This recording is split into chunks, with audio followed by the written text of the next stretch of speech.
We love our pets. They provide unconditional love, but can you afford them? Then some of the best performing companies started off in someone's garage. Take Apple Computers, for instance. How can you invest in the next up-and-coming success story? And tips to eat great meals for less money. All this and more today on The Wealthy Life.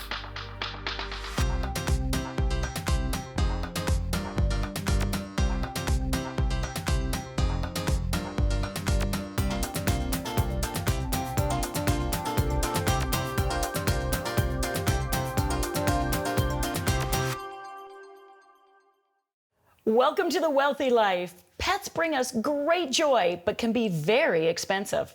Joining us now is veterinarian Dr. Adrian Russell to discuss the true cost of owning a pet. Dr. Russell, welcome to the show. Thank you for inviting me. So what are all the different costs that people need to consider before buying a pet? Well, I think the actual purchase price, of course, comes up. There's monthly costs with food. And food prices have gone up quite a bit. There's the initial vaccines, spays, neuters, things like that. And then the regular visits to the vet on an annual basis just to make sure they stay healthy. There's always the unexpected. Those are the scary ones. Yeah, they can be, yes. Some are minor and some can be major. So there's a lot more that goes into affordability of a pet than I think a lot of people realize at the beginning. Oh, wouldn't it be cute to have this little puppy or this little kitten? Mm-hmm. But that little puppy or that little kitten might be around for 10, 15, or 20 years. Mm-hmm. Annual expense for all that period of time needs to be factored into the budget. Yes. So food, does it matter what you buy? Is more expensive better than cheaper food? You can overpay, but I think you do get, like your mom taught you, you get what you pay for. So if you buy very inexpensive food, the digestibility won't be as high. You'll have to feed more and there'll be more residues, it's called. Okay. Yes. So does that lead to more complications potentially or health issues? Potentially, yeah. Especially with cats, we see more issues directly related to food, with cats with bladder issues. Right, yeah. And as a human, we know we should eat well, eat healthy, good quality food. It should be the same for our pets if we really want to treat them well. Yeah, and obesity is an issue for us too, with cats and dogs. And what are some of the most common issues that pet owners have that they'd come to see a vet for? Dentistry, of course, rotten teeth, bad breath, things like skin issues, allergies in particular, ear infections, eye issues. Get poked in the eye, running around. Oof. Cats sometimes scratch dogs' eyes. Other things would be sometimes just strains and sprains from athletics, dogs running like maniacs and chasing frisbees. And what about bones and hips and knees? We certainly see a fair number of blown ACLs, anterior cruciate ligaments. That's the most common injury we see orthopedic-wise, above hip dysplasia. Most people know about hip dysplasia. Hip dysplasia does exist, it's just not as common as ACLs are. You talked about dental. What should pet owners be doing to prevent gum disease? There's a lot of things you can do. Realistically, I talk to people about realistically brushing their pet's teeth. It's not easy. Even I don't brush my pet's teeth. You're supposed to brush them at least 3 times a week. There are just with a regular toothbrush? Yep. Toothpaste or no? Yeah, there are doggy and kitty toothpaste. Yeah, as vets we sell them. You can get it at pet stores as well. Okay. There are dental diets. There's dental chews. Yeah. It is a major. It's a consistent issue that we see across every breed and species with cats and dogs. So what's the cost if you don't take good care of the gums? Significant periodontal disease and dentals now can run between $1,000 to $3,000. Okay. That could be either on an annual or every 2-year plan. So spending a couple of bucks on a toothbrush is not a bad idea. It's not a bad idea. Now, you're talking about ACLs. Mm-hmm. So if that's a common surgery that needs to be performed, what are pet owners looking at for cost? ACLs, again, they typically happen between 18 and 24 months, and it has to do with conformation and growth. They run between $5,500 to $6,500, depending on the surgeon. Okay, that's a nasty surprise if you're not expecting it. Yeah. So in that case, would pet insurance be a good idea for pet owners?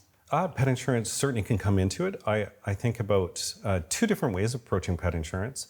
One would be you can save it for the big thing. Like, so you can have you pay a low monthly premium, but you have a high deductible. So Okay. maybe your deductible's $1,000, but you're only ever going to use it for that big. Like the ACL surgery. Or some sort of accident that's occurred, Right. unforeseen accident. And what's a low cost look like? What would people be paying a month? I think you get pet insurance for between $50 and $60. Okay. A lot of people have a $200 deductible, and I think their insurance is running around $120 a month to $160, depending on the breed. Okay. Of course. Right. Yeah. And so are some breeds more costly because they're prone to needing treatments? Yes, and it's a number of claims. So if your breed, if you Yes. love Frenchies, there are a Yes. lot of Frenchies in BC. How did you know?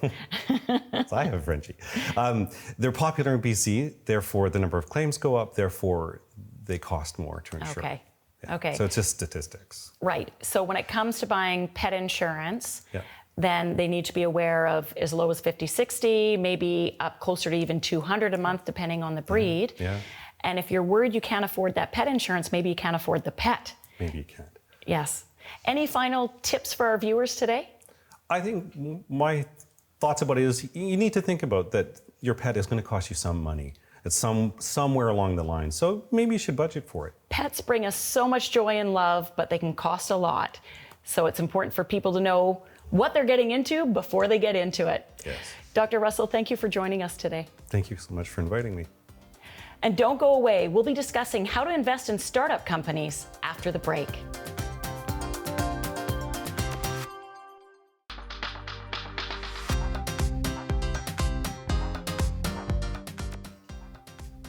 You have likely heard about venture capital, but what is it and should you invest in startup companies?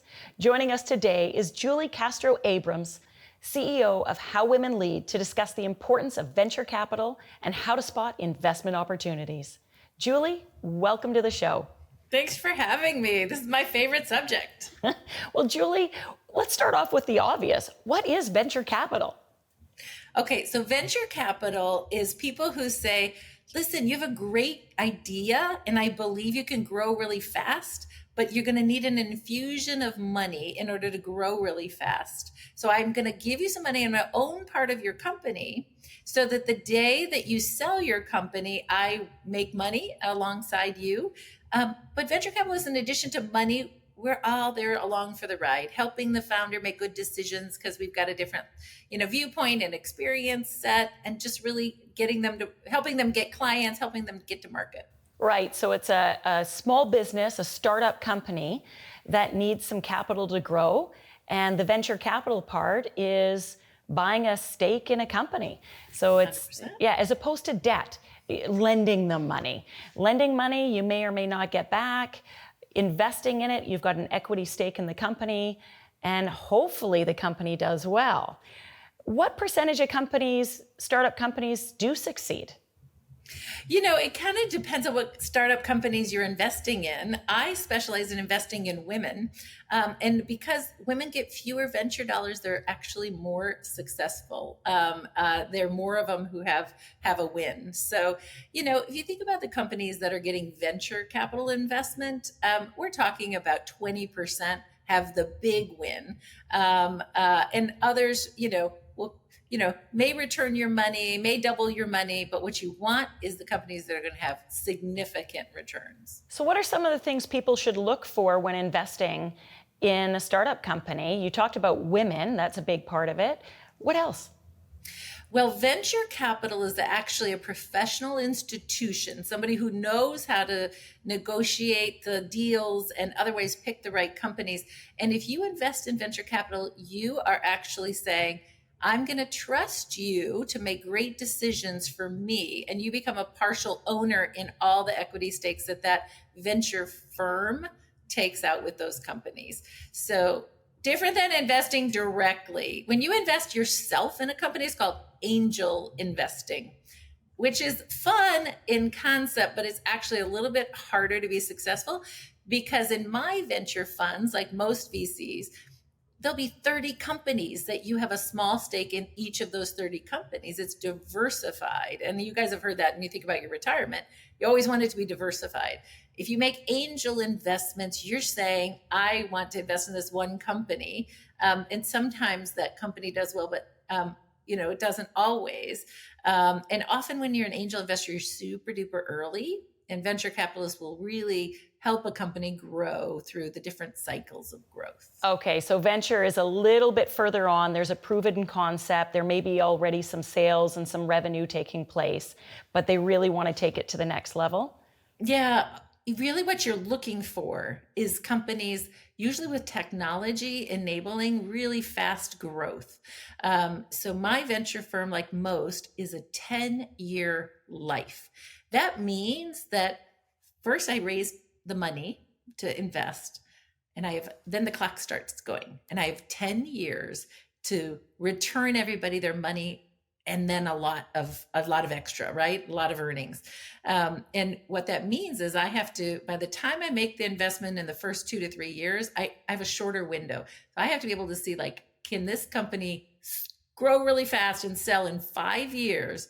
And do I believe it's going to give us a 10 times return? That's a pretty standard way of thinking about looking at a company. Okay, I was going to ask that question. What are the rate of return expectations? So you just answered it. So investors are looking for 10 times their money over a 10-year period when investing in venture cap? Yeah. Well, okay. I'm going to pick 30 companies in my fund to invest in. And all of them, when I make the investment, I believe that I will see 10 times return. That's not usually what happens. So most venture capitalists will model it out that they will return 3 to 5 times the money that their investors invested. So as an investor, you could make 3 to 5 times, right? But really what it means is 1 or 2 companies aren't going to survive. A couple companies are going to return the money you invested. You'll have a couple more that will return 3 times your investment amount. And then what you really want, and then some that'll do 10, and then you hope that you have a couple that are unicorns. In a portfolio of 30, 1 to 2 might have really a ton of success and make us a lot of money. And, venture capital often sort of overemphasizes that huge win, even if the rest of them all go out of business. Women investors sometimes see things differently. We're a little more risk.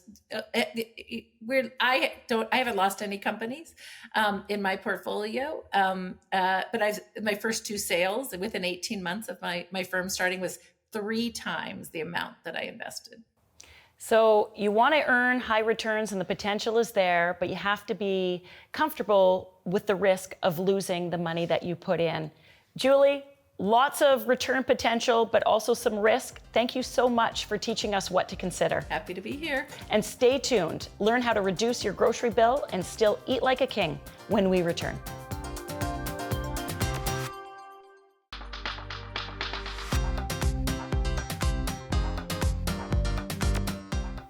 Did you know that we will spend over 60% more on a single trip to the grocery store if we shop when we're hungry? Here with us today is Chef Heidi Fink to discuss how you can meal prep on a budget. Heidi, welcome to the show. Thank you so much for having me. Well, I've been in that situation where I've gone grocery shopping when I'm hungry, and you're right, I buy way too much. And I don't always buy the healthiest choices. You tend to buy snacky food when we're hungry. Yes, not good. It's expensive and it's terrible for us. Yeah. So what are some of the tips that you have to save money on our grocery bill? Well, the first and most important thing is to identify your values and priorities. Sometimes there's a mismatch between what they think they want and what they actually want. For example, we know that it's important to cook healthy food at home, have family meals, but that might not always be within reach. Maybe your job is too strenuous, maybe your kids have many activities. So actually convenience foods is more important to the family, or easy cleanup. So that's for me, I want to save time. Yes, yeah, exactly. So if saving time is actually more of a priority for your family, then you might need to allocate more in your budget for ready prep meals or convenience foods, that kind of thing, and let go of the idea that home cooked meals are always the thing. However, some people, home cooked meals, it is the thing, in which case you can take advantage of things like buying in bulk, buying in season, even certain things like certain seafoods, not just produce. People often think about produce in season, strawberries in June, that kind of thing. But yes, things like certain seafoods are much cheaper in season, like prawns in the spring, salmon in the spring, that kind of thing. How do people know what's in season? Where can they go to find out? That is a great question. Usually there's websites available for your region, directed by various farming organizations. They'll have a list of like what's seasonal. Some seasons are quite long, some are quite short. I think taking advantage of food in season is really for people who really like to cook and put food by. Like you go out and get a case of raspberries, you have to do something with that, right? You have to make jam, put them in the freezer. So it's false savings if you go spend this money on a case of raspberries, which is quite cheap by the pound, if it's just going to rot in your fridge, right? Right. So freezing it is a good tip. So if you buy in bulk, something that is on sale or it's in season, so it's a good price, just make sure you don't throw it in the garbage or the organic bin after. Yeah, or even if you put it in the freezer, I'm definitely guilty of this, is I put bags and bags of raspberries in the freezer, more than I can possibly use in the next 6 months before they get freezer burnt. So being aware, not just of your values and priorities, but how much your household is going to eat and manage to eat in a reasonable amount of time. Because I think it's not so much about saving money. I mean, saving money is definitely important, but it's also reducing waste. Yes. That saves money on your budget as well. It feels terrible when you've bought too much and you don't eat it all and you've got to throw it out. It just, it's like throwing money away. It is literally throwing money away, and it just feels wrong. It's just so wasteful. Yeah. Now, are coupons still a thing? Yeah, definitely. Coupons, store sales, even things like loyalty programs to certain grocery stores. You rack up points and then you can redeem them. Sometimes if you have the loyalty card, certain things will be on sale, but on a bigger sale if you have the loyalty card. So not just coupons, yes, for sure, but I think loyalty cards are kind of the new way of achieving those savings. Now, I think you have to watch the labels, though, don't you? Because some stores will say, they'll put the sale price on the tag, but it's only if you buy four or more. So you buy the one and you're paying double the price. Yeah, definitely you have to watch that. Sometimes it'll be 2 for, X amount, and it'll still be the same price if you buy one, but that's just a generic sale, so not, the loyalty card sales. Yeah, for sure. So are there some things, though, that you don't want to cut back on? Like, what are some good things to spend a little bit more money on? Definitely. This is an area where you want to know where you can save money. So for instance, I never cut costs around cheese. Cheese is one of those things where if you spend the money, you are going to get the quality product. Cheap cheese is just not worth it, in my opinion. For some people, it might be, but Says the chef who's got a good good taste. Totally. Or for me personally, spending money on higher quality meat and seafood is very important, partly for the health of my family and the taste, but also for the health and wellness of the animal that I'm eating from. So that's a value that I've identified that I'm going to I'll allocate more of my budget to that. Well, I'm a little bit in the same boat because I love steak. Yes. But you can get cheap steak and it's not so good, or the beef tenderloin, that's my favorite. Yeah, that is a good example because tougher cuts of meat, you can cook them in different ways, but don't make them into a steak. No. And you know what, my family, they're okay with the cheaper. So I usually just buy the nice one for myself and I get them the cheaper ones and they don't care. That's another good way of saving on the budget for sure. Yeah, but it's understanding how much people are going to eat as well, because you don't want to buy too much of an expensive meat and then it's just sitting there. That's really wasteful. Yeah, I mean, and that comes around, buying in bulk is the same way, right? You can buy in bulk, get good savings, buy case lot sales. If you're not going to use it, there's no point, right? No. Okay. I want to finish up with a question around meal ideas. Okay. What are some meal ideas where your dollar goes far, but you're still eating a fabulous meal? Well, that's a great question. So I think sometimes people need to take advantage of staples, things like the complex carbs that we're trying to, recently leave behind, but are still really good foundations for meals. So your really good whole grains, rice, pasta, bread, that kind of thing can actually bulk up the meal, increase the satiety, and it's cheaper. Also getting a handle on how to use lentils, beans, that kind of thing. Taking advantage of frozen foods also is much more inexpensive and less likely to go to waste. Some of the things I like to make for the family are big meals, like one-pot meals, because you can use them for several days in a row. You can use up a lot of food at one time, save time, save time and save money and still have a good meal. Yeah. Well, Heidi, this has been fantastic. Thank you so much for being with us today. Thank you so much for having me. Stay tuned. Organizing your estate is easier than you think. Learn how after the break.